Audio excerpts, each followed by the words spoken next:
लाल की। अविनाशी तु तद्विद्धि येन सर्वमिदं ततं विनाशम व्यवसास्य न कच्चित कर्तुमर्हति। इस जगत में दो तत्व बताए, अविनाशी और विनाशी। अब एक शारीरिक तत्व में इसका अगर विभाजन करें हम लोग, तो पृथ्वी का विनाश और अविनाश हर एक समय में अब अपने एक समय के हिसाब से किसी की आयु एक क्षण भर के लिए है। कई कीड़े आपने देखे होंगे, अभी जन्म लेते और अभी मरते हैं।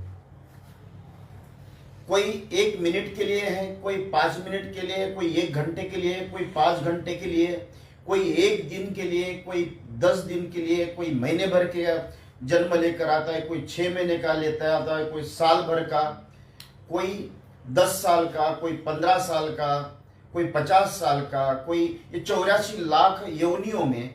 इसी तरह से इसका भी सभी पृथ्वी की भी एक आयु है, सूर्य की भी अपनी आयु है, यहां तक कि आपको अगर मैं बताना ब्रह्मा विष्णु महेश की भी आयु है, जिसको हम समझते इनकी भी एक मैंने एक दिन भागवत कथा में उतने गहराई में नहीं जाऊंगा। लेकिन जो अविनाशी तत्व बताया है, उस अविनाशी तत्व में हम अपने जीवन में समझने की जरूरत है कि अविनाशी वास्तविकता में कौन है। जैसा हम लोग हैं तो हम लोग अपने आप में यह देखते हैं कि भाई किस तरह से किस अवस्था में आप रहते हैं।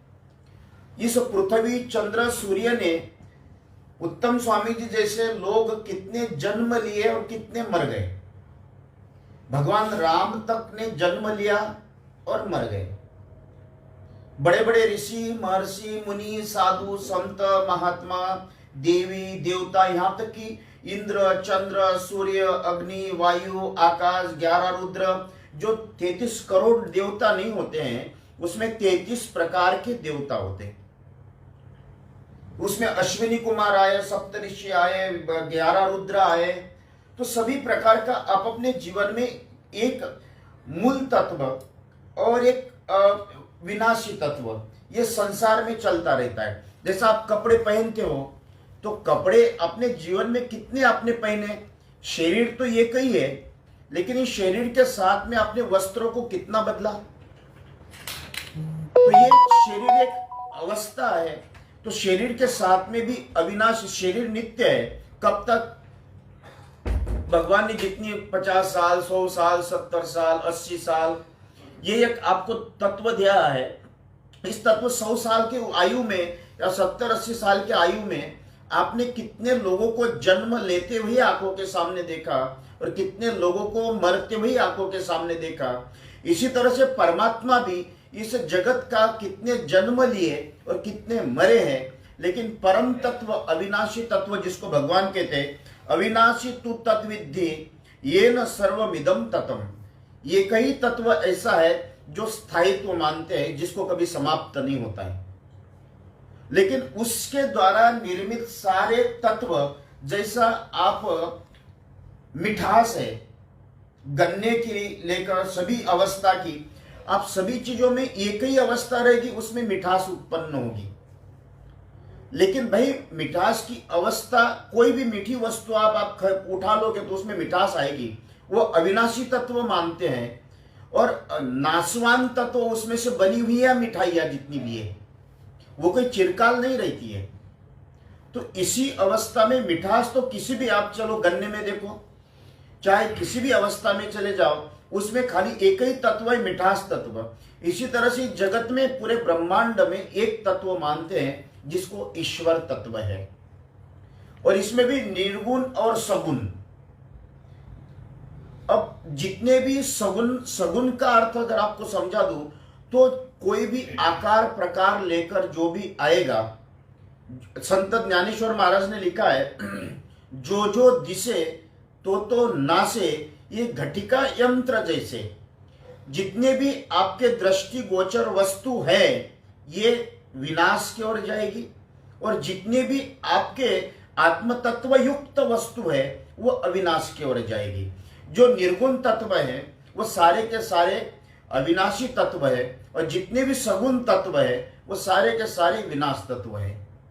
जितने भी है, आप देखो अन्न जब आकार प्रकार लेता है, गेहूं है तो गेहूं की एक आयु है, लेकिन उसकी आटा बना लो तो आटा भी ज्यादा दिन तक नहीं चलता है, खराब होता है, उसमें कीड़े पड़ते हैं। उसकी रोटी बना दो तो वो भी ज्यादा दिन तक नहीं चलेगी, वो भी खराब हो जाएगी, खाने लायक नहीं रहती है। तो यही परम ईश्वर तत्व से जितनी भी वस्तु जन्म लिए है वो सारे के सारे वो सभी विनाश तत्व के हो रहे, लेकिन उस विनाश तत्व अगर है तो भाई कहीं ना कहीं अविनाशी तो है। आप अपने हाथ में घड़ी देखते हो तो घड़ी देखने के बाद आपको ये पता होना चाहिए, ये पता रहता है कि कौन से फैक्ट्री में बनी हुई है, मतलब उसकी फैक्ट्री है। घड़ी की फैक्ट्री आपके हाथ में घड़ी तो है, घड़ी खराब हो सकती है, लेकिन भाई जिस फैक्ट्री में घड़ी बनती है वो कभी किसी प्रकार से उसका तो काम ही प्रोडक्शन का है। इसी तरह से इस परम तत्व में, अविनाशी तत्व में, इस ब्रह्मांड में हर एक व्यक्ति का प्रोडक्शन करना है। इसलिए भागवत में अगर मैं आपको, तो परमात्मा का ये कहा है कि सच्चिदानंद रूपाय विश्वोत्पत्त्यादि हेतवे, क्या कहा है, विश्व की उत्पत्ति करना ये परमात्मा का उद्योग, और उसकी वो जिसको हम समझते हैं कि परमात्मा का एक उद्योग है, शौक है जन्म का, पुनरपि जननम पुनरपि मरणम ये संसारे खल दुस्तारे, जो आद्य शंकराचार्य जी महाराज भी कहते हैं। तो भगवान कहते हैं कि अर्जुन अपने इस जगत में अगर उस ईश्वर तत्व को समझना है तो नाशवान और अविनाशी इन दोनों का विभाजन करते हुए मनुष्य के मन के अंदर अपने अंतरात्मा में ये समझने की जरूरत है, उसका चिंतन की जरूरत है। उन सभी के विषयों का चिंतन, सार और असार।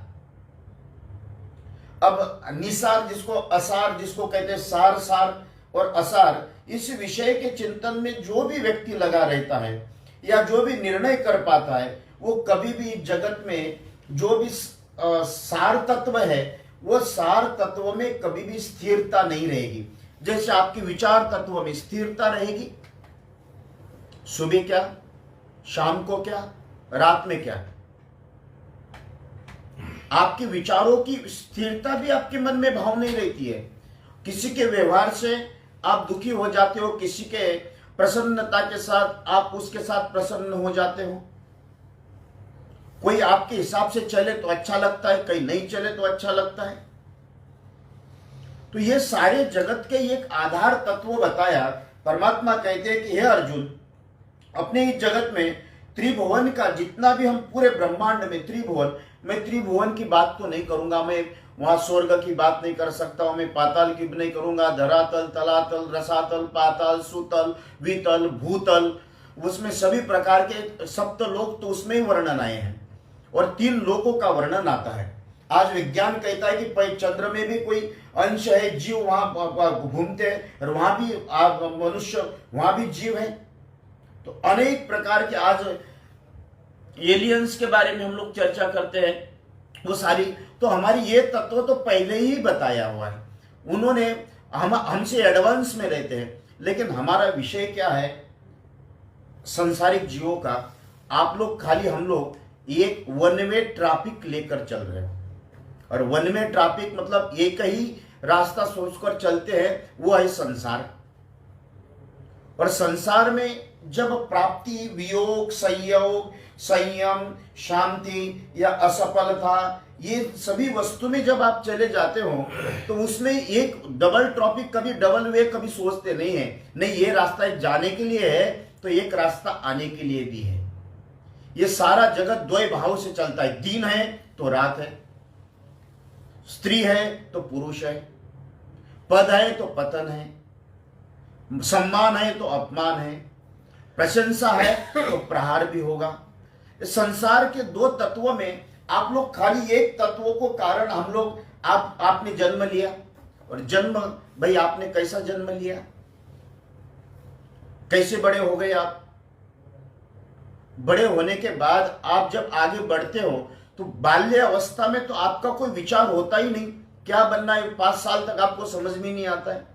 थोड़ा बहुत 10 साल के होने के बाद थोड़ी बहुत समझ पड़ती है, और समझ पड़ने के बाद जब थोड़े से बड़े होने लगते, जैसे जैसे शरीर बड़ा हो जाए, शरीर बड़े के साथ संसार में हम लोग अति लिप्त हो जाते हैं। तो अति लिप्तता होने के कारण हम लोग उन सभी नाशवान तत्वों में अपनी बौद्धिक धरातल को उसमें बांधे रखते हैं, और उस बांधे रखने के कारण उसमें से वियोग और उसमें से संयोग, तो फिर आदमी दुखी होता है। लेकिन कोई भी व्यक्ति उस तत्व को परमात्मा तत्व को समझने का प्रयास नहीं करता है कि नहीं भाई, आज उत्तम स्वामी जी इतने आयु के हो गए तो किसने बनाया? उत्तम स्वामी जी ने तो नहीं बनाया। या आप लोग जितने भी आयु के हो गए, आखिरी में इसको बढ़ाने वाला कौन है? इस शरीर को चलाने वाला कौन है? संसार को चलाने वाला कौन है? उस तत्व को न जानने के कारण आप खाली एक तत्व को जानते, मैं हूं और मेरा है। जब आप अपने तत्व में आते हो तो मेरे लिए उपयोगी और अनुपयोगी दो अवस्था में आप निरंतर चलते रहते हो। तो कभी भी विशाल दृष्टि रखकर, नहीं यार ये भी एक मैं हूं, उसमें से एक अंश मैं हूं, लेकिन अविनाशी तत्व को कभी समझने का हमने प्रयत्न किया नहीं है, ना करने का कभी प्रयास करते हैं। जब भी भगवान क्या कहते, अविनाशी तो तद्विद्धि ये न सर्वमिदं ततम। अर्जुन, ये तत्व समझने का और विचार करने से हम लोग अति विषयासक्त। अब विषयासक्त का मतलब क्या? आपके मस्तिष्क में आपका व्यापार बहुत अच्छा, दुनिया से बड़ा व्यापार होना चाहिए। अब आप कितना बड़ा बनना चाहते हो? कितना पैसा आने के बाद आप बड़े बनोगे?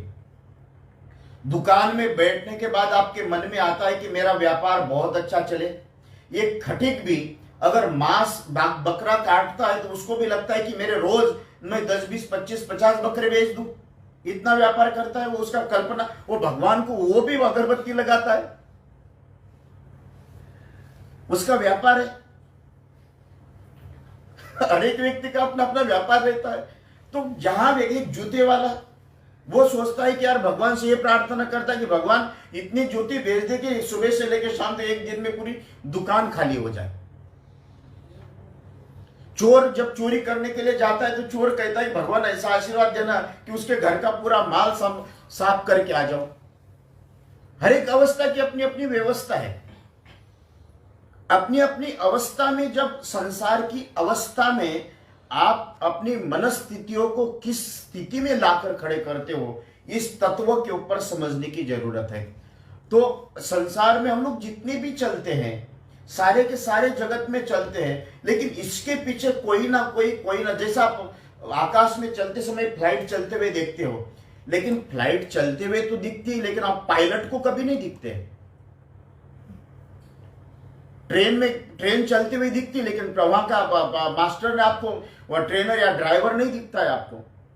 गाड़ी चलते हुए दिखती है, ड्राइवर नहीं दिखता है। इसी तरह से आखिरी में परमात्मा, भाई ट्रेन आपको वस्तुत्व के आखिरी में गाड़ी को चला कौन रहा है? फ्लाइट को चला कौन रहा है? बस को चला कौन रहा है? इसी तरह से आपके शरीर को चला कौन रहा है?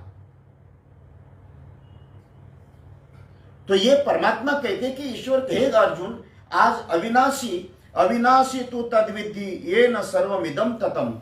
ये अविनाशी तत्व अपने जगत में, इस शरीर के अंदर उस तत्व का विचार करने की जरूरत है। और उस तत्व को जब हम लोग समझते हैं, उसके लिए कोई नाम, वर्ण, आकार या उसके कई प्रकार के प्रकार, उसमें कोई लक्षणों में ईश्वर जो अविनाशी तत्व है उसमें कोई बंधा हुआ नहीं है। समुद्र को आप क्या बांधोगे? समुद्र का रंग नहीं, रूप नहीं वर्ण छाया, निराकार निर्गुण तू ही रघु राया। क्या कहते कि उसका कोई भी वर्ण नहीं है, रूप नहीं है, रंग नहीं है, वर्ण नहीं है, छाया नहीं है। उसका उस परम तत्व का अविनाशी तत्व जब व्यक्ति के मन में समझ में आ जाएगा, उसको देखेगा, तो हम लोग देखते हैं कि बड़े बड़े ऋषि, महर्षि, मुनि, साधु, संत, महात्मा, जैसे भगवान बुद्ध पूरा साम्राज्य छोड़कर वनवास में, जंगलों में रहे, तपस्या, जब उनको मूल तत्व की अनुभूति हुई, तो मूल तत्व की अनुभूति होने के बाद जब उनके अंतर मन में समझ में आ जाए, क्या होता है कि ये सब चीजें समझने की जरूरत है। अब अन्न बनाने की भी समझ होना चाहिए तो आप अन्न बना पाओगे। अब किताबों में पढ़कर एक लोटे में कितना नमक डालना चाहिए ये किताब नहीं सुना सकता है, अनुभव हो सकता है। ये समझने की जरूरत है उसको, कितना नमक। आपको जब थाली में, आपके कटोरी में नमक कम रहता है तो आपको पता लगता है कि इस कटोरी में नमक कितना है, तो उतना ही उठाकर डालते हो।